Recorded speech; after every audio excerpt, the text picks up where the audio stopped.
అందరికి నమస్తే. ఓ పక్క అమెరికాకు పోయి, దావోస్‌కు పోయి ఇన్ని వేల కోట్ల పెట్టుబడులు వస్తున్నాయి. అన్ని వేల కోట్ల పెట్టుబడులు వస్తున్నాయి. ఇంక తెలంగాణలో మొత్తం నిరుద్యోగమే ఉండదు. అందరికి ఉద్యోగాలు ఇచ్చేస్తున్నాయి. ఇక్కడ నుంచి జూబ్లీ హిల్స్ కంపెనీలను అమెరికా దాకా పోయి 1000 కోట్ల పెట్టుబడులు పెట్టిన సొంత అన్న కంపెనీ కూడా దాంట్లో చేర్చి ఇదంతా ఒకటి నడుస్తున్నదా? ఇప్పుడు ఇంకొక అటం బాంబు లాంటి వార్త బయటపడ్డది. అటం బాంబ్ ఇది. మన మన దగ్గరకొచ్చే కంపెనీలను మనం వాళ్ళను ఉత్తగా రావు కంపెనీలు. చాలా బుజ్జగించి, ఇక్కడున్న సిట్యుయేషన్ జెప్పి, ఇక్కడున్న వాళ్ళకిచ్చిన ఫెసిలిటీస్ జెప్పి, వాళ్ళకిస్తున్న వ్యవహారాలు జూపి, ఇక్కడున్న స్టెబిలిటీని జూపిచ్చి, ఇక్కడున్న అవసరాలను జూపిచ్చి, హైదరాబాద్‌కు కంపెనీలంటే కొంత హైదరాబాద్ అనే పేరుతో సుముఖత ఉంటది. కానీ మిగతా ప్రభుత్వాలు వ్యవహరించే తీరు, ముఖ్యమంత్రో లేకపోతే ఐటీ శాఖ మంత్రో ఎవరెవరు వ్యవహరించే తీరు, శాంతి భద్రతలు, ఫెసిలిటీసు, వాళ్ళకిచ్చే ఫెసిలిటీసు, పర్మిషన్సు ఇవన్నీ దాని మీద డిపెండ్ అయ్యి ఉంటాయి. ఇప్పుడు నేను ఈ వీడియో చూపిస్తా. ఈయన పేరు జయేష్ రంజన్ అంటారు ఈయనను. జయేష్ రంజన్ ఎవరంటే ఐఏఎస్. ఐఏఎస్ ఏంది అంటే ఈయన industries principal secretary. IT and industries. ఇప్పుడు ఈయన ఒక ఒక ఒక ఇంటర్వ్యూలో చెప్పిన మాటలు ఇవి. ఇవి విన్న తర్వాత నేను మాట్లాడతా. ఇది 100% ట్రూ. సో దాని వెనక రియాలిటీ ఏముంది అంటే ఈరోజు సెమీ కండక్టర్ కంపెనీస్ ఎవరైనా ముందుకి వచ్చినా కేంద్ర ప్రభుత్వం ఫస్ట్ వాళ్ళని గుజరాత్కి వెళ్ళమని చెప్తారు. అర్థమైందా?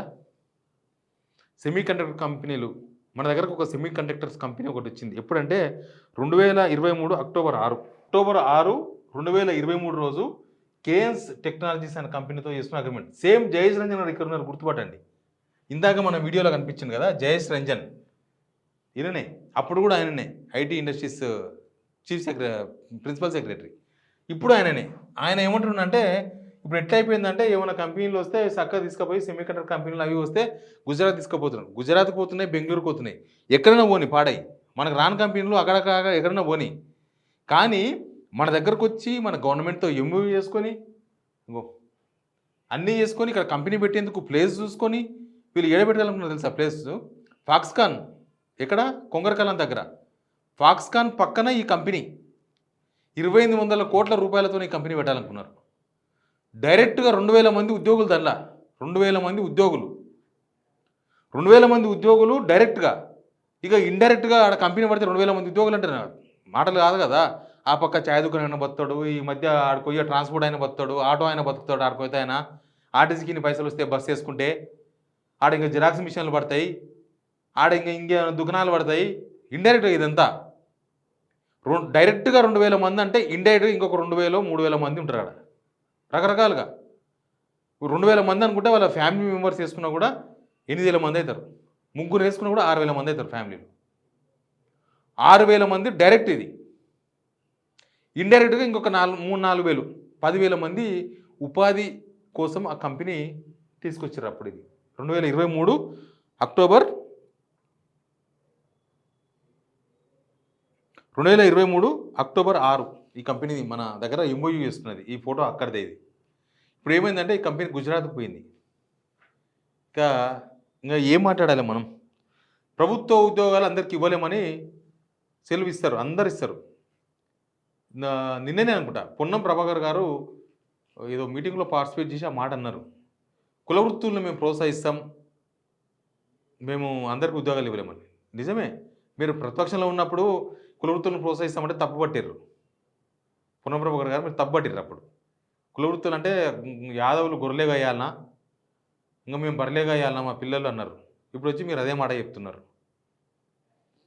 ప్రభుత్వ ఉద్యోగాలు ఇవ్వలేము, మరి ప్రైవేట్ ఉద్యోగాలను మనం బతకనియాలి కదా. ప్రైవేట్ ఉద్యోగాలు 2000 మంది డైరెక్ట్గా వాళ్ళ ఫ్యామిలీ మెంబర్స్తో కలిస్తే దాదాపు 6-7 వేల మంది. వాళ్ళు ఇంకా మిగతా వాళ్ళని కలిస్తే మిగతా ఆడున్న చిన్న చిత్తగా బిజినెస్లు తీసుకున్న వాళ్ళు ట్రాన్స్పోర్ట్ అంతా చూస్తే 10-12 వేల మంది బతికే కంపెనీ బెంగళూరుకు పోయింది. దీనికి కారణం ఏంది?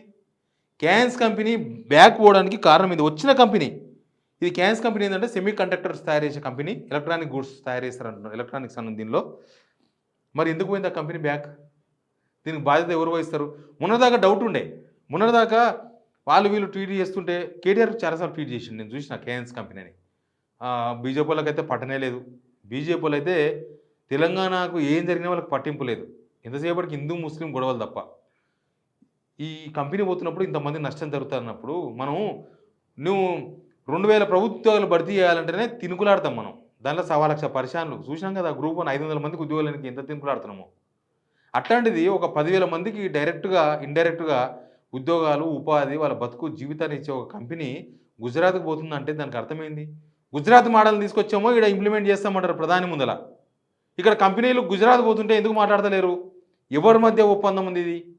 అంటే మీరేమైనా మాట ఇచ్చిర్రా మోడీ గారికి? తీసుకుపోండి మా కంపెనీలో మాకేం అభ్యంతరం లేదన్న మాట జరిగిందా? గుజరాత్‌కి పోతున్నట్టు ఆడి కాదు, ఈడికి కాదు. గుజరాత్‌లో ఉన్నదేంది? మన హైదరాబాద్‌లో లేనిదేంది? ఇంక మనమే గ్రోత్ కదా. హైదరాబాదే గ్రోతింగ్ సిటీ. ఈ ఎప్పటికీ గ్రోతింగే మనది.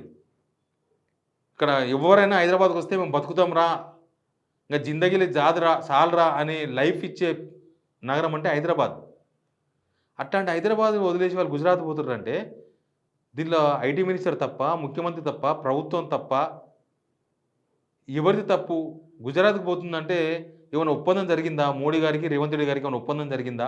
ఇక్కడ కంపెనీలన్నీ గుజరాత్‌కి పోతే ఓకే అని. కర్ణాటక పోయినా వీళ్ళకి ఇబ్బంది లేదు. కర్ణాటక పోతే వీళ్ళ ప్రభుత్వం ఉంది కదా. కర్ణాటక పోయినా సరే. కానీ మరి ఇక్కడ తెలంగాణ పిల్లలేం కావాలి? తెలంగాణ నిరుద్యోగులు ఏం కావాలి? తెలంగాణలో బతికేంది? తెలంగాణలో బతుకు తెరువేంది? ఏం మార్పు ఇది?